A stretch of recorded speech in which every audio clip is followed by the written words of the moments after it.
Hello and welcome to Theme Park Information. In today's show we're going to have a review for Untamed. Now this is a RMC roller coaster conversion of the old Robin Hood roller coaster located at Wallaby Holland. Now ironically I'd actually been on the original Robin Hood coaster and it's kind of forgettable. It seemed to be fairly plain, didn't really do much, but not necessarily a terrible ride. But needless to say, the actual RMC conversion was much better. It is a fantastic ride, in all honesty. Now, as a negative, it was only running one train, which I'm never a huge fan of. So it did have a slightly longer line than what could have really been expected.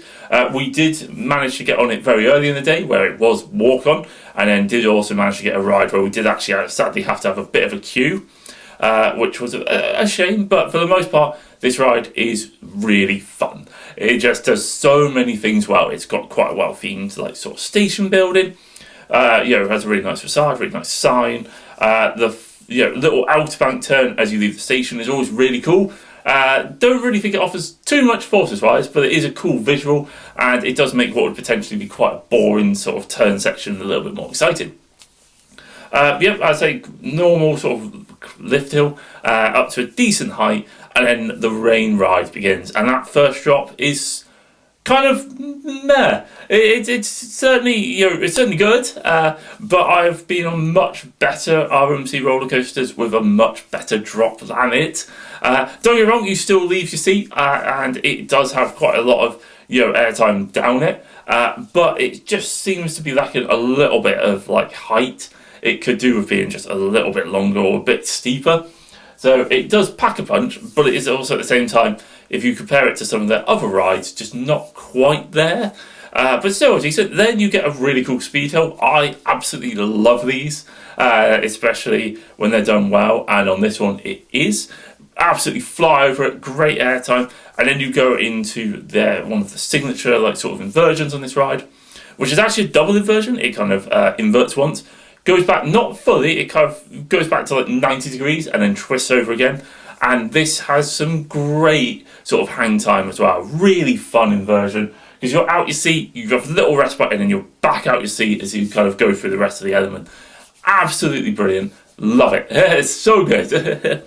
What follows, the only thing I may have as a slight thing for the rest of the layout is it maybe isn't quite as sort of iconic or memorable. You do have a few other inversions, notably the sort of twist right at the end. That's a really cool sort of hang time moment. And you do also have a corkscrew which kind of interlocks with it turning round. Now they're always really quite clever. They're kind of a really good way to turn the train back round. And you do have some absolutely fantastic airtime moments. I actually find the little bit along sort of where the original double inversion and dropout is, that sort of area of the ride being really good for just some really sharp pops of airtime. It's just after one after the other. That bit is so cool. But yeah, generally this ride has some absolutely fantastic airtime. Some good forces. It's smooth. It rides very comfortably.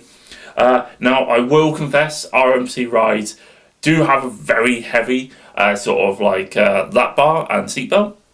The seatbelt's not heavy, but the lap bar is. And it also has it where it will also secure your shins as well. And I do find that they can put quite a lot of pressure and stress on your shins. So do just watch out for that. It does sometimes stifle the enjoyment slightly. I tend to find that what kind of works better is to almost kind of sacrifice one and just keep it against restraint to stop it moving or going down on you or anything like that. And it just tends to make it a bit more of a comfortable ride for the most part as well. But yeah, as I say, generally this ride just ticks so many boxes. Has a really strong layout, solid inversions, great, absolutely great, fantastic airtime. Generally was actually a fairly comfortable train. I do appreciate the slight design issue of the lap bar being a bit heavy and putting pressure on your leg, but that is easy to overcome, and most of the time it won't make too much of a difference for you. I think if you were riding it all day, you'd very much feel it by the end, but not this case. As I say, downsides, obviously you did have quite poor operations. One train is never a great sort of look for a ride, and it did mean that it wasn't able to be marathoned as much as I'd have loved to.